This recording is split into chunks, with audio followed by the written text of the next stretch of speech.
एक बूढ़े गिद्ध ने बताया कि यह 5 बातें आपको बड़ी से बड़ी मुसीबत से बचा सकती हैं। दर्शक बंधुओं, प्राचीन समय की बात है। किसी राजा के राज्य में नगर से बाहर एक कसाई रहता था। वहीं उसका बूचड़ खाना था, जहां वह जानवरों को काटने का काम किया करता था। वह रोजाना जानवरों को काटकर उनका मांस बाजार में बेचा करता था। कसाई के बूचड़ खाने के बाहर एक पेड़ पर एक गिद्ध और गिद्धनी रहती थी। वहां उनका बहुत अच्छे से गुजारा हो रहा था। उन्हें वहां पेट भरने के लिए पर्याप्त मात्रा में भोजन मिल जाया करता था। गिद्ध और गिद्ध की पत्नी कभी वो स्थान छोड़कर अन्य किसी स्थान पर नहीं जाते थे। एक दिन गिद्ध की स्त्री कहती है, स्वामी आज ठंड बहुत अधिक पड़ रही है, रात काटना बड़ा मुश्किल हो रहा है। कोई ऐसी कहानी सुनाओ जिससे हमें कुछ ज्ञान मिले और हमारी रात आराम से कट जाए। अपनी पत्नी की ऐसी बात सुनकर गिद्ध कहता है, हे प्रिय, आज मैं तुम्हें आंखों देखी एक ऐसी कहानी सुनाऊंगा जो बहुत ही ज्ञानवर्धक और बहुत ही प्रेरणादायक है। इस कहानी में बताई गई 5 बातों को अगर मनुष्य अपने जीवन में धारण कर लेता है तो निश्चित रूप से वह कभी किसी संकट में नहीं पड़ेगा, और यदि कभी संकट में पड़ भी जाएगा तो संकट से अतिशीघ्र निकल भी जाएगा। यह कहानी बड़ी ही रोचक और जीवन में सीख देने वाली है, इसीलिए जरा ध्यान देकर सुनना। गिद्ध कहता है, हे गिद्धनी, यह उस समय की बात है जब मेरा तुमसे विवाह नहीं हुआ था। इस पेड़ पर मैं और मेरे साथीगण रहते थे। तब यह कहानी मैंने यहाँ के राजा से सुनी थी और अपनी आंखों से देखी भी थी। वही कहानी मैं तुम्हें सुनाता हूँ। मनुष्य की किस्मत कैसे बदलती है, यह तुम्हें इस कहानी के माध्यम से जानने को मिल जाएगा। किसी नगर में एक सोहन नाम का एक व्यक्ति रहता था। एक दिन कुछ काम के सिलसिले में उसके पिता से झगड़ा हो जाता है। सोहन के पिता ने उसे 4 सोने की अशर्फी दी और कहा कि जाओ, घर में सारे दिन पड़े रहते हो, यह अशर्फियां ले जाओ और बाहर जाकर कुछ व्यापार करके धन कमा कर लाओ। सोहन ने भी अशर्फियां अपने पिता से ले ली और अगले दिन सुबह के समय व्यापार करने के लिए प्रदेश को रवाना हो गया। वह सोचता जा रहा था कि इन 4 अशर्फियां से वह कोई छोटा मोटा व्यापार कर लेगा और खूब सारा धन कमाकर वह अपने पिता को दिखाएगा। यही उम्मीद लेकर वह चलता चला जा रहा था। रास्ते में उसकी भेंट एक साधु से होती है। साधु भी अपनी गंतव्य की ओर जा रहा था। सोहन ने सोचा कि क्यों ना साधु से कुछ परिचय बात किया जाए। बातचीत करते हुए जब चलेंगे तो हमारा सफर आराम से कट जाएगा। यही सोचकर सोहन साधु बाबा के पास जाता है और उन्हें प्रणाम करता है। साधु बाबा ने उसे आशीर्वाद दिया और पूछा, बेटा तुम कहां जा रहे हो? सोहन ने कहा, साधु महाराज, मेरे पिता ने मुझे घर से निकाल दिया है। अब कहीं परदेश में जाकर कोई छोटा मोटा व्यापार करूंगा और अपने पिता को बड़ा आदमी बनकर दिखाऊंगा। मेरे पिता ने मुझे व्यापार करने को कहा है।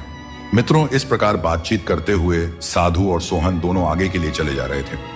चलते चलते रास्ते में सोहन ने साधु से कहा, बाबा आप तो परम ज्ञानी हैं, आप मुझे कोई ऐसी कहानी सुनाओ जिससे सफर आसान हो जाए और मुझे कुछ सीख मिल जाए, जिससे प्रदेश में रहना मेरे लिए आसान हो जाए। तब साधु बाबा कहते हैं, बेटे मैं तुम्हें कहानी तो सुना दूंगा, पर मेरी कहानी का तुम्हें मूल्य चुकाना होगा। एक कहानी के बदले में मैं तुमसे एक सोने की अशर्फी लूंगा। बताओ क्या तुम तैयार हो? साधु की बात सुनकर सोहन सोचने लगा कि मेरे पिता ने मुझे 4 सोने की अशर्फियां दी है। अगर इनमें से एक अशर्फी मैं साधु को दे दूंगा तो मैं व्यापार कैसे करूंगा?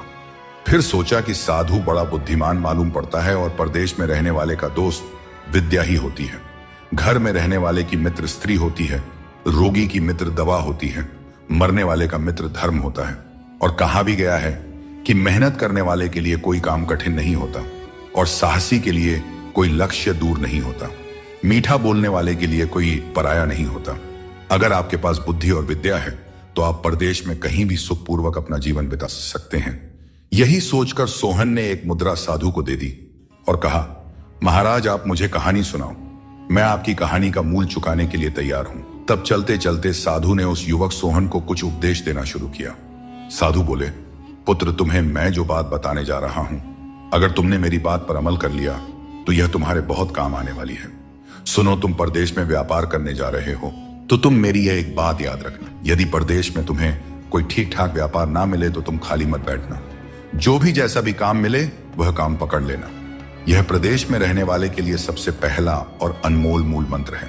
खाली बैठने से परदेश में अपनी जेब से ही धन खर्च होता है। बेहतर यही होगा भले ही थोड़े पैसे मिले, कुछ काम करके अपना खर्च चलाना। इससे तुम्हें काम का अनुभव भी होगा और तुम्हारा समय भी ठीक से कट जाएगा। सोहन ने कहा, ठीक है बाबा, मैं आपके इस उपदेश पर जरूर अमल करूंगा। अब आप कहानी सुनाइए। महात्मा जी बोले, बेटा कहानी तो खत्म हो गया, अभी मैंने कहानी ही तो सुनाई थी। सोहन कहने लगा, साधु बाबा ये कैसी कहानी थी जो जरा सी देर में खत्म हो गई। ये तो आपने मुझे उपदेश दिया है, मुझे कोई कहानी सुनाओ ना। साधु ने कहा, अगर तुम दूसरी कहानी सुनना चाहते हो तो एक मुद्रा तुम्हें और देनी पड़ेगी।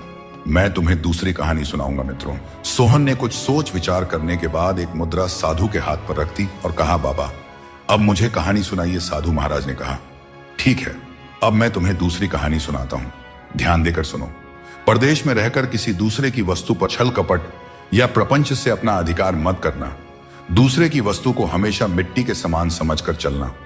कभी किसी चीज पर नियत खराब मत करना। सोहन ने कहा, ठीक है बाबा, मैं ऐसा ही करूंगा। अब आगे सुनाइए। साधु कहने लगे, बेटा कहानी तो खत्म हो गई, इतनी ही कहानी थी। सोहन ने कहा, अरे यह क्या, यह तो आपने सिर्फ मुझे उपदेश दिया है, बस इतने से उपदेश के आपने मुझसे एक मुद्रा ले ली। साधु ने कहा, बेटे ज्ञान की कोई कीमत नहीं होती, ज्ञान तो अनमोल होता है। ज्ञान की कीमत तब पता चलती है जब मनुष्य विपत्ति में पड़ता है और वही ज्ञान उसे विपत्ति से उबार ले जाता है। सोहन ने कहा, ठीक है बाबा, उपदेश ही सही, मैं आपको एक मुद्रा और देता हूं, आप मुझे एक उपदेश और दीजिए। इतना कहकर सोहन ने एक मुद्रा साधु के हाथ पर रख दी। साधु ने तीसरी बात सोहन को बताई कि बेटा जीवन में कभी किसी का गुप्त भेद पता चल जाए तो उस भेद को कभी तीसरे से मत कहना, यह सबसे अनमोल सीख है। साधु के तीसरे उपदेश को भी सोहन ने गांठ बांध लिया। फिर सोचा कि अब मेरे पास सिर्फ एक ही मुद्रा रह गई है, इस एक मुद्रा से व्यापार तो हो नहीं पाएगा, क्यों ना साधु बाबा से एक और उपदेश सीख लिया जाए। यही सोचकर सोहन ने वह चौथी मुद्रा भी साधु के हाथ पर रख दी और बोला, साधु महाराज अब आप मुझे एक उपदेश और दे दीजिए। साधु ने कहा, बेटे ठीक है, मैं तुम्हें चौथा उपदेश देता हूं और यह उपदेश जिंदगी के लिए बहुत अनमोल है, इसे सदैव याद रखना। इस प्रकार साधु महाराज सोहन को चौथी बात बताते हैं। साधु महाराज बोले, पुत्र यदि तुम्हें कभी रास्ते में कोई प्रेम से बुलाकर बैठने को कहे तो आपका चाहे कितना ही कीमती काम हो, उसे छोड़कर आप 2 मिनट उसके पास जरूर बैठना। उसके साथ 2 मिनट बिताया गया समय तुम्हारे बहुत काम आ सकता है। इस प्रकार साधु ने सोहन को चौथा उपदेश दिया। सोहन कहने लगा, बाबा तुम्हारे उपदेश वास्तव में बहुत कीमती है, अब मेरे पास कोई पैसा नहीं बचा है, वरना 2-4 उपदेश मैं आपसे और सुन लेता। तब साधु कहता है, पुत्र किसी के उपदेश को, किसी की शिक्षा को बिना मूल्य चुकाए नहीं ग्रहण करना चाहिए। फिर भी तुम कहते हो तो एक उपदेश मैं तुम्हें अपनी तरफ से देता हूं जिसका तुमसे कोई मूल्य नहीं लिया जाएगा, और वो उपदेश है कि परदेश में रहकर किसी दुराचारी स्त्री का भरोसा मत करना। दुराचारी स्त्री का कोई पता नहीं होता कि उसके दिमाग में क्या है और दिल में क्या है। मित्रों, ये 5 उपदेश देकर साधु बाबा ने कहा, बेटे हमारा तुम्हारा साथ बस इतनी ही देर का था, पास में ही मेरा आश्रम है और अब मैं अपने आश्रम पर जा रहा हूं। इतना कहकर साधु अपने आश्रम पर चले जाते हैं। सोहन वहां से अकेला ही आगे के लिए बढ़ता है, परंतु उसके दिमाग में एक बात चल रही थी कि साधु बाबा ने 5 उपदेशों के बदले मुझसे 4 स्वर्ण मुद्राएं ले ली। साधु को भला धन से क्या मतलब, साधु संत तो बैरागी होते हैं, धन दौलत का त्याग करके ही वे साधु बनते हैं। फिर साधु ने मुझसे मुद्राएं क्यों ले ली? मैं जब लौटकर अपने नगर जाऊंगा तब साधु से यह बात जरूर पूछूंगा। फिर सोचा, चलो जो भी है, साधु की ये 5 बातें बड़ी ही कीमती मालूम पड़ती हैं, मैं इन्हें सदैव याद रखूंगा। अब सोहन के पास में कोई पैसा नहीं बचा था। अब वह इस चिंता में था कि परदेश में जाकर वह क्या करेगा, क्या खाएगा, कैसे अपना व्यापार शुरू करेगा। यही सब बातें सोचते सोचते वह एक नगर में पहुंच जाता है। नगर में पहुंचकर वो किसी नौकरी की तलाश करने लगता है, क्योंकि धन तो उसके पास में था नहीं। सोचा कि किसी की नौकरी ही कर लेते हैं, क्योंकि साधु बाबा ने भी कहा है कि परदेश में खाली नहीं बैठना चाहिए, छोटा मोटा जो भी काम मिल जाए उसे कर लेना चाहिए।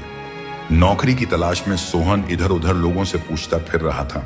तभी उसकी भेंट एक राजा के नौकर से होती है, जो राजा के अस्तबल का नौकर था। उसका नाम था देवपाल, जो राजा के यहाँ रहकर उनके घोड़ों की देखभाल करता था।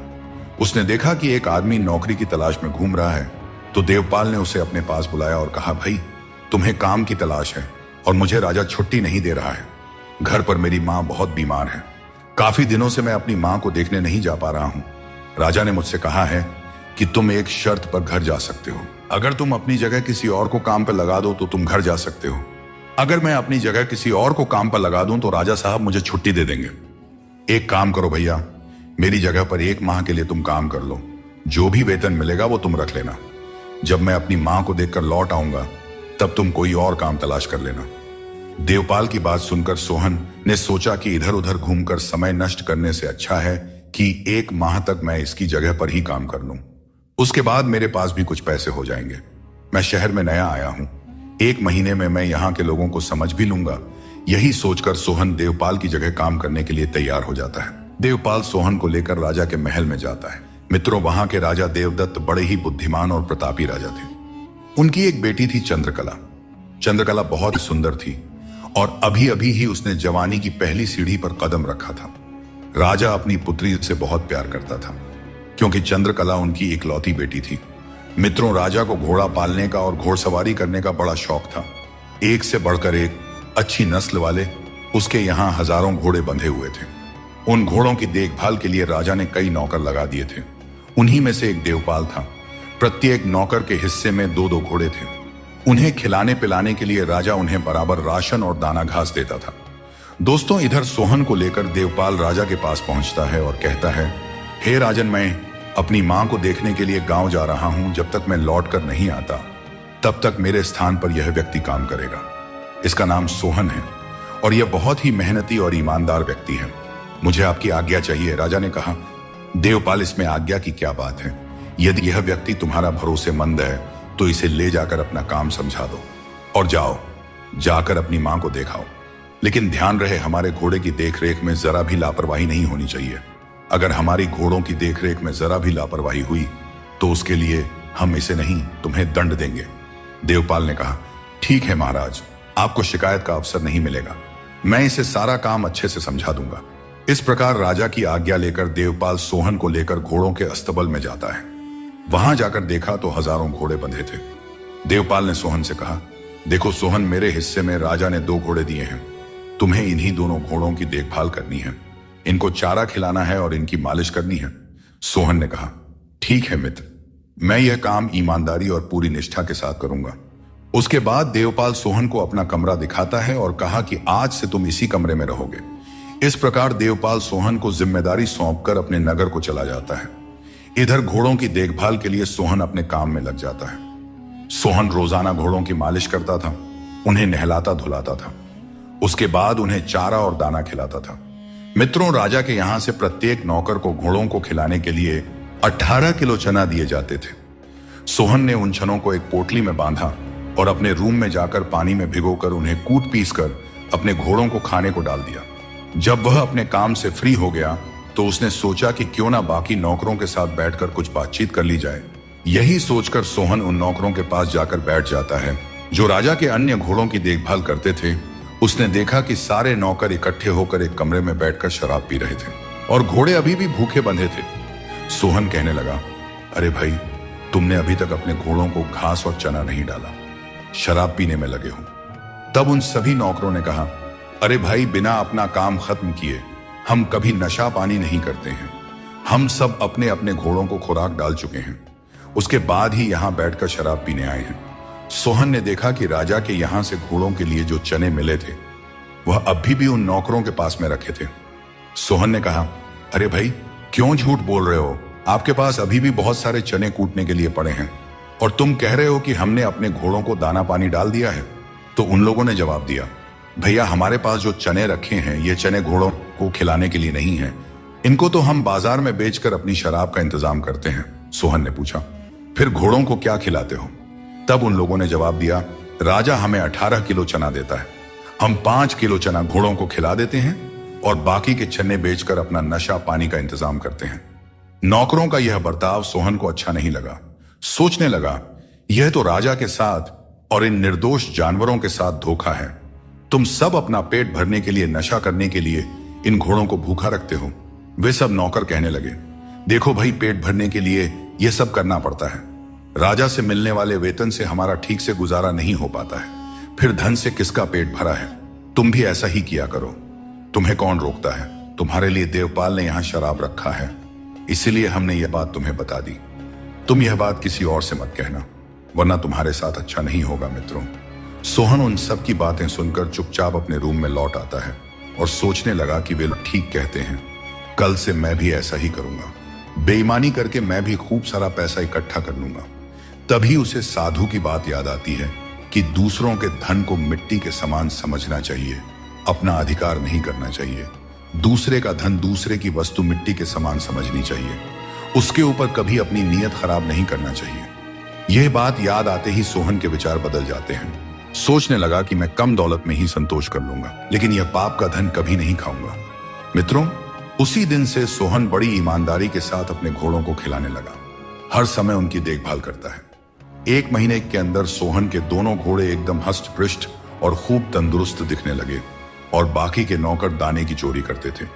घोड़ों को कम खिलाते थे, इसलिए उनके घोड़े कमजोर होते चले गए। एक दिन दरबार में राजा ने अपने मंत्री से कहा, मंत्री जी, बहुत दिन हो गए हैं, मैंने अपने घोड़ों की दौड़ नहीं देखी है। आप नौकरों को सूचित कर दो कि वे सब अपने अपने घोड़ों को लेकर मैदान में आ जाएं। कल मैं घोड़ों की दौड़ की प्रतियोगिता रखूंगा। राजा ने जैसे कहा था, मंत्री ने वैसा ही नौकरों को आदेश कर दिया। अस्तबल के सभी नौकर घोड़ों को अच्छी तरह से नहला धुलाकर, खूब सजाकर अपने अपने घोड़ा लेकर खाली मैदान में पहुंच गए। राजा साहब ने जब घोड़ों पर दृष्टि डाली तो देखा कि सारे के सारे घोड़े कमजोर थे, ये बिल्कुल मरियल की तरह। और सोहन के 2 घोड़े बड़े ही हष्ट पुष्ट और सुडोल थे। वे दौड़ने के लिए फुरफुरा रहे थे। यह देखकर राजा को क्रोध आ जाता है। उन्होंने अपने मंत्री से कहा कि मंत्री जी, हमारे सारे घोड़े बड़े ही स्वस्थ थे, लेकिन मैं मात्र 2 ही घोड़े स्वस्थ देख रहा हूं। बाकी के सब घोड़े बहुत कमजोर हो गए हैं। ये इतने कमजोर कैसे हो गए? क्या नौकर इन्हें खिलाते पिलाते नहीं हैं? मुझे तो ऐसा लगता है कि नौकरों ने इन्हें खिलाने में लापरवाही की है। तब राजा ने सोहन के पास पहुंचकर सोहन के घोड़े देखे। घोड़े एकदम स्वस्थ और फुर्तीले थे। उन घोड़ों को देखकर राजा बड़ा प्रसन्न हुआ। राजा ने अगले दिन सोहन को दरबार में बुलाया और पूछा कि क्या तुम वही हो जिसे देवपाल ने अपने स्थान पर रखा है? सोहन ने जवाब दिया, हाँ महाराज, मैं वही हूं। राजा ने पूछा, तुम्हारे घोड़े एकदम से हष्ट पुष्ट हैं, बाकी के घोड़े इतने कमजोर क्यों हैं, जबकि मैं घोड़ों की खाने पीने की सामग्री बराबर बराबर मात्रा में भिजवाता हूं? यही जानने के लिए मैंने तुम्हें यहां बुलाया है।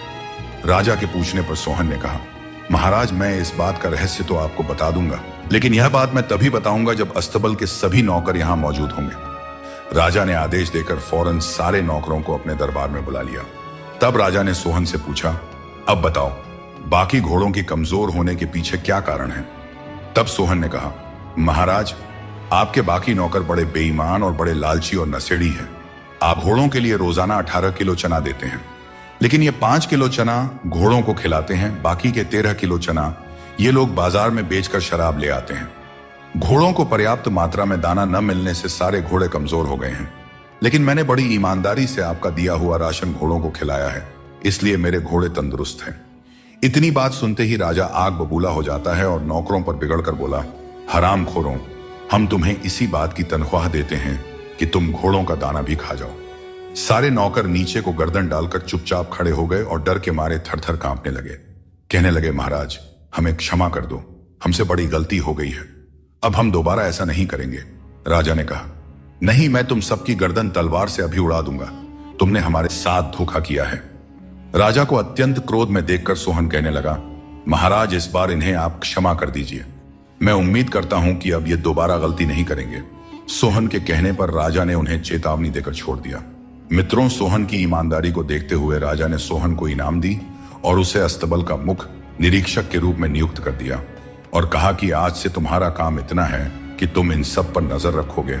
अगर कोई घोड़े का दाना चोरी करता है तो उसकी खबर तत्काल हमें मिलनी चाहिए। इस काम के लिए हम तुम्हें हर महीने 20 सोने के सिक्के देंगे।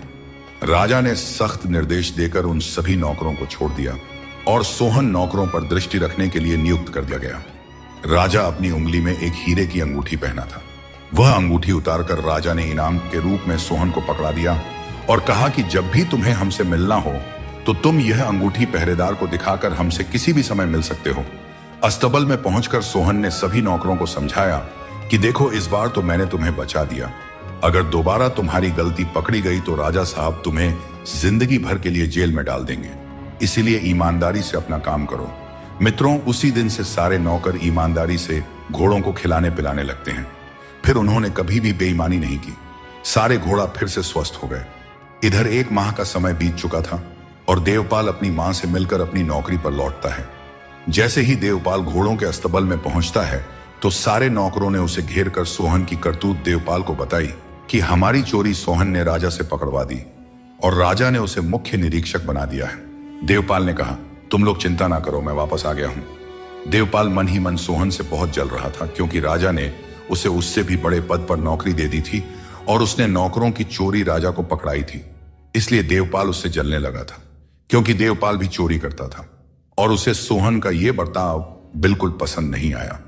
देवपाल सोहन को नीचा दिखाना चाहता था, उससे बदला लेना चाहता था। मित्रों, देवपाल अपने कमरे में लेट जाता है और सोहन अपने कमरे में चला जाता है, क्योंकि राजा ने उसे एक अलग कमरा दे रखा था। उस दिन आकाश में बादल छाए हुए थे, हल्की हल्की बारिश हो रही थी, बिजली कड़क रही थी। उधर राजकुमारी चंद्रकला की आंखों में नींद नहीं थी, क्योंकि देवपाल और राजा की पुत्री के बीच में प्रेम प्रसंग चल रहा था। राजकुमारी जब तब देवपाल से मिलने आया करती थी, क्योंकि आज राजकुमारी को पता चल गया था कि देवपाल अपने नगर से लौट आया है। उसने सोचा कि सोहन तो अब चला ही गया होगा। राजकुमारी रात में उठकर अपने महल की छत पर टहल रही थी और काम की पीड़ा से जल रही थी। उसकी बेचैनी बढ़ती जा रही थी। वह अपने प्रेमी देवपाल से मिलने के लिए उसके कमरे में जाती है। संयोग से उसी समय सोहन किसी काम से उधर ही घूमने आता है। अचानक जैसे ही सोहन देवपाल के कमरे के पास पहुंचता है, उसे देवपाल के कमरे से किसी स्त्री की आवाज सुनाई देती है। सोहन ने कमरे के अंदर झांक कर देखा तो देवपाल के साथ राजकुमारी चंद्रकला को देखकर उसकी आंखें फटी की फटी रह गईं। सोहन सब देखकर चुपचाप अपने कमरे की ओर चला जाता है। उधर देवपाल ने राजकुमारी से कहा, प्रिय, इस समय सोहन हमारी राह का सबसे बड़ा कांटा है। कुछ भी करके तुम सोहन को मरवा दो तो हम निश्चिंत हो जाएंगे। राजकुमारी ने कहा, आखिर यह कितनी बड़ी बात है, तुम चिंता क्यों करते हो? मैं पिताजी से कहकर उसे मृत्यु दंड दिलवा दूंगी। उधर सोहन सोच रहा था कि देवपाल राजा की आंखों में धूल झोंक कर उनकी बेटी से प्रेम कर रहा है। यह तो राजा के साथ धोखा है। मुझे यह खबर महाराज को देनी चाहिए। सोहन यही सोचकर राजा को संदेश देने के लिए राजमहल की ओर चलने लगता है। तभी उसे साधु महाराज की वो तीसरी बात याद आ जाती है। साधु ने कहा था कि अगर किसी का गुप्त भेद पता चल जाए तो उसे किसी तीसरे से नहीं कहना चाहिए, वरना खुद मुसीबत में पड़ सकते हो। यही बात सोचकर सोहन के कदम थम जाते हैं। सोचने लगा कि अगर यह बात मैंने राजा को बताई तो हो सकता है कि राजा साहब मेरी बात का विश्वास ना करें। कहेंगे कि तू मेरी बेटी को झूठ बदनाम कर रहा है। उल्टा मैं ही राजा के क्रोध का भोजन बन जाऊंगा। यही सोचकर सोहन अपने कमरे में लौट आता है और चुपचाप अपनी चारपाई पर लेट जाता है। उधर राजकुमारी चंद्रकला देवपाल से मिलने के बाद अपने कमरे में चली जाती है और अपने कमरे में पहुंचकर उसने अंदर से दरवाजा बंद कर लिया और जोर जोर से रोने चिल्लाने लगी। बचाओ बचाओ की चीख पुकार मचाने लगी। राजकुमारी का शोर सुनकर राजकुमारी के नौकर चाकर दास दासियां सभी जाग जाते हैं। आनंद फानंद में राजा को खबर दी गई। दौड़ते हुए राजा साहब अपनी बेटी के पास जाते हैं और अपनी पुत्री से पूछते हैं, बेटी क्या हुआ, तुम क्यों रो रही हो? देवपाल के कहने पर राजकुमारी चंद्रकला ने त्रिया चरित्र रच दिया था। एकदम से कहने लगी, पिताजी, आपने जिस नौकर को नौकरी पर रखा है, तुम्हारे इस नौकर ने मेरे साथ जबरदस्ती की है। वो रात में मेरे कमरे में आया और मेरी इज्जत लूटने का प्रयास करता रहा। जब मैं चीखी चिल्लाई तब खिड़की से कूदकर भाग गया। तुम्हारे द्वारा दी गई अंगूठी का उसने नाजायज फायदा उठाया है। अंग रक्षकों को वो अंगूठी दिखाकर महल के अंदर घुस गया होगा। बेटी के मुख से यह बात सुनकर राजा एकदम आग बबूला हो जाता है और कहने लगा, पुत्री तुम चिंता मत करो। उस दुष्ट की इतनी हिम्मत कि वो हमारे महल में घुस आया। मैं अभी उसे बुलाकर उसको कारागार में डालता हूं। राजकुमारी ने कहा, पिताजी, उसकी खबर लेने से कोई फायदा नहीं है। उसकी गुस्ताखी के लिए उसे जब तक मृत्यु दंड नहीं दिया जाएगा तब तक मैं अन्न जल ग्रहण नहीं करूंगी। राजा ने कहा, बेटी ऐसा ही होगा, कल मैं उसे मृत्यु दंड दूंगा। राजकुमारी को आश्वासन देकर राजा अपने महल के लिए चला जाता है। इधर राजकुमारी मन ही मन बड़ी प्रसन्न होने लगी। सोचने लगी, वाह जी वाह, आज मेरा षड्यंत्र सफल हो गया। अब मेरे और देवपाल के बीच में कोई बाधा नहीं आएगी। उसके बाद राजकुमारी निश्चिंत होकर अपने बिस्तर पर सो गई। राजा अपने शयन कक्ष में पहुंचे, परंतु उनकी आंखों से नींद उड़ चुकी थी। वह सोच रहे थे, कल सुबह मैं सोहन को दरबार में बुलाकर मृत्यु दंड दे दूंगा। परंतु तभी उनके दिमाग में एक दूसरा विचार आता है। राजा सोचने लगा कि अगर दरबारी लोग मुझसे पूछेंगे इस नौकर को किस बात का मृत्युदंड दिया गया है तो मैं क्या कहूंगा। अगर मैं बताऊंगा कि इसने मेरी बेटी की इज्जत लूटने का प्रयास किया है तो इसमें मेरी ही बदनामी होगी। लोग पीठ पीछे मेरी बुराई करेंगे, मेरी इज्जत उछालेंगे। तब राजा के दिमाग में एक दूसरा उपाय आता है। वह सोचा कि मैं इसे कानून के तहत तो सजा नहीं दे सकता, मैं इसे किसी और के हाथों चुपचाप मरवा दूंगा। इससे किसी को पता भी नहीं चलेगा। और मेरी बेटी पर बुरी दृष्टि डालने वाला भी अपनी करनी का दंड भोग लेगा। तब राजा के दिमाग में कसाई का ध्यान आता है। वह सोचने लगा कि मैं कल इसे कसाई के हाथों से मरवा दूंगा। यही सब बात सोचते सोचते राजा सो जाता है और अगले दिन जब सोकर उठता है और टहलने के लिए जाता है तो टहलते टहलते नगर से बाहर उस कसाई के बूचड़ खाने पर पहुंच जाता है। कसाई ने देखा कि राजा स्वयं मेरे पास चलकर आ रहे हैं तो वो एकदम से चरणों में गिरकर बोला, महाराज आपने यहां आने का कष्ट कैसे किया? मुझे खबर भिजवा देते, मैं स्वयं आपके पास चला आता। राजा ने कहा, नहीं, यह काम तो मुझे आकर ही करना था। मुझे तुमसे कुछ जरूरी काम करवाना है। तुम्हारे पास एक आदमी को भेजूंगा, तुम्हें उसका सर काट देना है और उसके बाद में फिर एक आदमी को भेजूंगा। एक कपड़े में बांधकर तुम्हें उसी सर को उस आदमी को दे देना है। इस बात का किसी को भनक तक नहीं लगनी चाहिए। यह सुनकर कसाई एकदम चौंक जाता है और कहने लगता है, महाराज ये आप क्या कह रहे हैं? तब राजा ने कहा, हाँ मैं ठीक कह रहा हूं। कुछ देर के बाद तुम्हारे कसाई खाने में एक आदमी को भेज रहा हूं। तुम उसे अपने बूचड़ खाने के अंदर ले जाकर मार देना। इस काम के बदले हम तुम्हें बहुत इनाम देंगे। यदि तुमने यह काम नहीं किया तो हम तुम्हें और तुम्हारे परिवार को मरवा देंगे। राजा की धमकी सुनकर कसाई डर जाता है। बोला, महाराज आप चिंता मत करो। आप जिसे भेजोगे मैं उसका सर काटकर उसके धड़ को जानवरों के कटे हुए अंगों के साथ मिलाकर बाहर फेंक दूंगा और उसके सर को आपके पास भिजवा दूंगा। मित्रों, कसाई को आदेश देकर राजा अपने महल को लौटता है। उधर कसाई उस राजा के भेजे हुए आदमी की प्रतीक्षा करने लगता है। महल में पहुंचकर राजा ने सैनिकों के द्वारा सोहन को बुलवाया और कहा कि मैं तुम्हें किसी जरूरी काम से नगर से बाहर भेज रहा हूं और मुझे विश्वास है कि यह काम सिर्फ तुम ही कर सकते हो। सोहन ने कहा, बताइए महाराज, मेरे लिए क्या आज्ञा है? मैं आपके लिए कुछ भी करने को तैयार हूं। तब राजा कहता है, सोहन तुम्हें इसी समय जरूरी काम से एक कसाई के पास जाना है और वह जो चीज तुम्हें चुपचाप दे तुम उसे ले आना। लेकिन एक बात का विशेष ध्यान रखना, यह काम तुम्हें बिल्कुल गुप्त रूप से करना है। किसी को इस बात का पता नहीं चलना चाहिए। सोहन ने कहा, जो आज्ञा महाराज, मैं आपके काम के लिए अभी जाता हूं। इतना कहकर सोहन फौरन उस कसाई से मिलने के लिए चल देता है।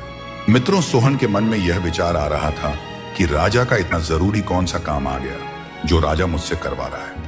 फिर सोचा कि चलो जो भी काम है इससे कम राजा ने मुझे इस लायक समझा तो कि मैं उसके किसी गुप्त कार्य को कर सकता हूं। मित्रों, चलते चलते नगर से बाहर निकल गया।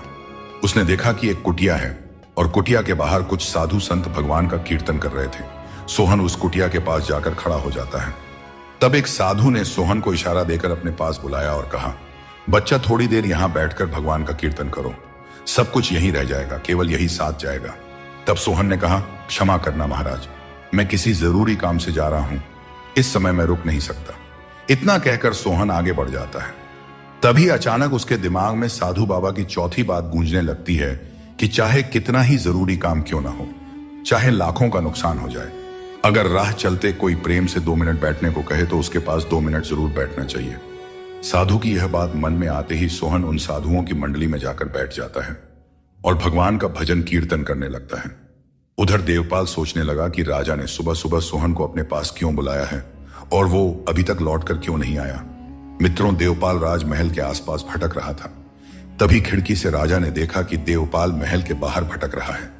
तब राजा ने उसे बुलाकर कहा कि वो कसाई से भेंट करने जाए और कसाई जो भी दे उसे चुपचाप लेकर चले आना और लाकर राजकुमारी के कक्ष में रख देना। रास्ते में तुम उस सामान को खोलकर देखने की भूल मत करना और यह काम गुप्त ही रहना चाहिए। देवपाल ने कहा, जैसी आज्ञा महाराज। और इतना कहकर देवपाल कसाई के पास जाता है। मित्रों, आपको बता दें कि पहले कसाई के पास सोहन को जाना था, लेकिन सोहन तो वहां साधु संतों के साथ कीर्तन करने में मस्त हो गया था। इधर देवपाल कसाई के पास पहुंच जाता है और बोला, भाई मुझे राजा साहब ने भेजा है। उन्होंने बताया कि कोई जरूरी चीज तुम्हारे यहां से ले जानी है।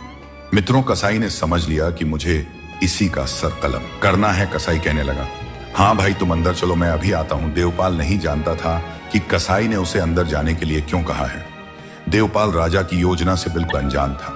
वो चुपचाप अंदर चला जाता है। कसाई ने कहा, सामने अलमारी में राजा ने जो वस्तु मंगाई है वो रखी है, कृपया निकाल लो। मित्रों, देवपाल जैसे ही अलमारी खोलता है वैसे ही कसाई अपना धारदार गड़ासा से देवपाल की गर्दन पर वार कर देता है। देवपाल की गर्दन धड़ से कटकर अलग जाकर गिर पड़ी। कसाई ने उसके सर को एक पोटली में बांधा और रख दिया। उसके धड़ को टुकड़े टुकड़े कर गिद्ध कौ को खाने के लिए बाहर फेंक देता है। कसाई राजा के दूसरे नौकर के आने का इंतजार करने लगता है। उधर सोहन साधु संतों के साथ बैठकर भजन कीर्तन करने में मस्त था। जब काफी देर हो गया तो सोहन को ध्यान आया कि राजा ने कसाई के पास मुझे भेजा था। सोहन वहां से उठकर कसाई के घर की तरफ जाने लगता है। थोड़ी देर में जब वो कसाई के पास पहुंचता है तो कहने लगा कि मुझे महाराज ने भेजा है, उन्होंने कोई चीज मंगाई है। कसाई बोला, हाँ भाई मैं समझ गया। कसाई ने वही पोटली उठाकर सोहन को पकड़ा दी जिसमें देवपाल का सर बंधा हुआ था। कसाई ने उसे समझाकर भेजा कि भाई इससे खोलकर रास्ते में मत देखना, वरना राजा साहब तुम्हें फांसी पर चढ़ा देंगे। इस तरह से सोहन देवपाल का सर लेकर राजा के पास पहुंचता है। राजा और उनकी बेटी उस समय एक ही कक्ष में मौजूद थे। राजा कह रहा था, बेटी आज सोहन का काम तमाम हो गया, कुछ ही देर में देवपाल सोहन का सर लेकर आता होगा।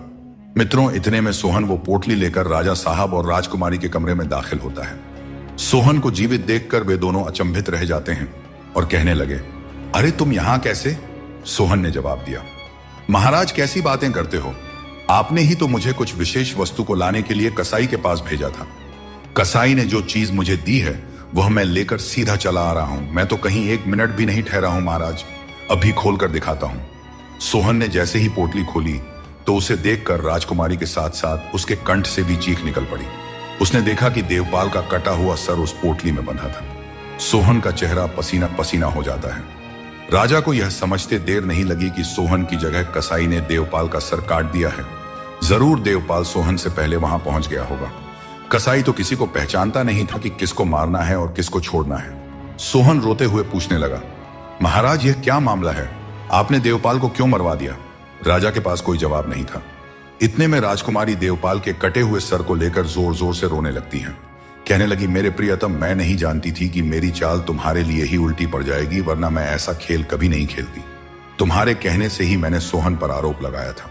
तुम्हारी खुशी के लिए ही मैं उसे मारना चाहती थी, लेकिन सोहन बड़ा ही खुशकिस्मत है, वह जीवित बच गया। राजकुमारी पागलों की तरह रो रही थी। राजकुमारी के मुख से जब यह बात राजा ने सुनी तो राजा की आंखें फटी की फटी रह गईं। राजा को पता चल गया कि मेरी बेटी ने निर्दोष सोहन पर दोष लगाया था। राजा एकदम से क्रोध में आकर अपनी तलवार खींच लेता है और अपनी पुत्री से बोला, पुत्री सच सच बताओ, क्या सोहन को जान से मरवाना तुम्हारी एक चाल थी? सच सच बताओ, वरना मैं तुम्हारी गर्दन उड़ा दूंगा। मित्रों, डर के मारे राजकुमारी ने सारी बात सच सच अपने पिता को बता दी। यह सुनकर राजा सर पकड़कर बैठ गया। राजा की आंखों के सामने अंधेरा छाने लगा। कहने लगा, यह मैं क्या करने जा रहा था? मैं एक निर्दोष व्यक्ति को अपनी दुराचारी बेटी के कहने पर जान से मारने वाला था। भगवान, तुमने मुझे बचा लिया। हे भगवान, मुझे माफ करना। मित्रों, इधर राजकुमारी ने देखा कि राजा साहब मुझे जीवित नहीं छोड़ेंगे, तो उसने तलवार लेकर खुद ही अपने पेट में घोंप ली और मरते मरते कहने लगी, पिताजी मुझे माफ कर देना, मैंने एक निर्दोष आदमी की जान लेनी चाहिए। भगवान ने मुझे मेरे कर्मों की सजा दे दी है, मुझसे मेरा प्रेमी छीन लिया। इतना कहते कहते राजकुमारी ने अपने प्राण छोड़ दिए। मित्रों, उस घटना से राजा को वैराग्य हो जाता है। अगले दिन राजा ने दरबार में अपना अपराध स्वीकार कर दिया और कहा कि मैं अपना यह राज त्याग रहा हूं। मैं आपका राजा कहलाने के योग्य नहीं हूं, इसीलिए मैं अपने स्थान पर अपने नौकर सोहन को यहाँ का राजा नियुक्त करता हूं। राजा का फैसला सुनकर सभी दरबारी हैरान थे। सबने मिलकर राजा को समझाने का बहुत प्रयास किया, लेकिन राजा फैसला कर चुका था और वह सोहन को राजगद्दी सौंपकर भजन करने के लिए जंगल को चला गया। सब लोगों ने सोहन को अपना राजा स्वीकार कर लिया। नए राजा के रूप में सोहन बड़ी कुशलता से राजकाज चलाने लगता है। दोस्तों कहते हैं, अगर किस्मत में राजसी भोग लिखी है तो दूसरे देश में जाकर भी तुम राजा बन जाओगे। गिद्ध कहने लगा, हे प्रिय पत्नी, यही उस राजा की कहानी है जहां ईश्वर का न्याय होते। मैंने अपनी आंखों से देखा है दुष्ट दुराचारी को सजा मिलते। मैंने अपनी आंखों से देखा है अकारण हमें किसी पर लांछन नहीं लगाना चाहिए, वरना ईश्वर का डंडा उल्टा भी चल जाता है। दोस्तों, सोहन राजा तो बन गया, मगर उसके दिमाग में एक बात घूम रही थी कि उस साधु महाराज की उन 5 बातों ने मेरी जान बचाई है, यहां तक कि मुझे यहां का राजा भी बना दिया। मुझे उनसे मिलने जाना चाहिए। ऐसा निश्चय करके राजा सोहन कुछ सम्मान स्वरूप मुद्रा लेकर साधु को भेंट करने और उनसे मिलने उनके आश्रम पर जाता है और उन्हें प्रणाम करता है। राजा ने पूछा, महाराज, मैं आपसे एक बात जानना चाहता हूं, मुझे पहचानो। मैं वही व्यक्ति हूं जो कुछ दिन पहले आपके साथ रास्ते में मिला था और आपने मुझे 5 बातें बताई थी। आज मैं एक राजा बन गया हूं। आपकी बातें मेरे जीवन में बहुत काम आई। मैं यह जानना चाहता हूं कि आप तो एक साधु संत है और मोह माया से अलग रहते हैं। मोह माया से अलग होने के बाद भी आपने मुझे 5 बातें बताने के बदले में मुझसे 4 मुद्राएं क्यों ली? आप मुझे उपदेश बिना कीमत लिए भी दे सकते थे, परंतु आपने एक एक उपदेश के लिए एक एक मुद्रा ली। तब साधु महाराज कहते हैं, बेटे कहते हैं मुफ्त का ज्ञान लोग पसंद नहीं करते हैं, जिसमें मेहनत लगी हो, जिसमें कठोर श्रम लगा हो, उसी ज्ञान को लोग वैल्यू देते हैं। लोग मुफ्त का धन को पानी की तरह उड़ाते हैं। अगर मैं तुमको ज्ञान मुफ्त में देता तो शायद तुम उसका पालन नहीं करते, जबकि तुम्हारे पास उन बातों के बदले में सोने की 4 असफिया गई थी तो मेरी वह बात और भी कीमती हो गई। इसलिए मनुष्य को चाहिए कि वह मुक्त में कोई भी वस्तु या ज्ञान न ले। और रही मेरे अंदर लोभ की बात, वो तो मेरे अंदर लेस मात्र भी लोभ लालच नहीं है। तुमने जो 4 स्वर्ण मुद्राएं मुझे दी थी वो आज भी मैंने संभाल कर रखी हैं। तुम चाहो तो अब इन्हें ले जा सकते हो। यह मेरे किसी काम की नहीं है। इन्हें ले जाकर गरीबों में बांट देना। साधु से मिलकर राजा सोहन अपने नगर में आकर सुचारू रूप से राजकाज को चलाने लगता है। मित्रों, इस कहानी का तात्पर्य यह है कि जीवन में कोई भी चीज मुफ्त की नहीं लेनी चाहिए। दूसरी बात, हमें किसी के साथ धोखा नहीं करना चाहिए। तीसरी बात, किसी के द्वारा दिया गया ज्ञान उपदेश को सुनकर हमें भूलना नहीं चाहिए, बल्कि उसे जीवन में समय समय पर उपयोग में लाना चाहिए। दर्शक बंधु, ये कहानी आपको कैसी लगी कमेंट में जरूर बताना, और अगर अच्छी लगी तो इसे अपने खास लोगों के पास जरूर शेयर करें, क्योंकि ज्ञान बांटने से और बढ़ता है। तो मिलते हैं आपसे अगली वीडियो में एक और चर्चा के साथ। तब तक आप सभी अपना ख्याल रखें। आप सभी का बहुत बहुत धन्यवाद। जय श्री राधे कृष्ण।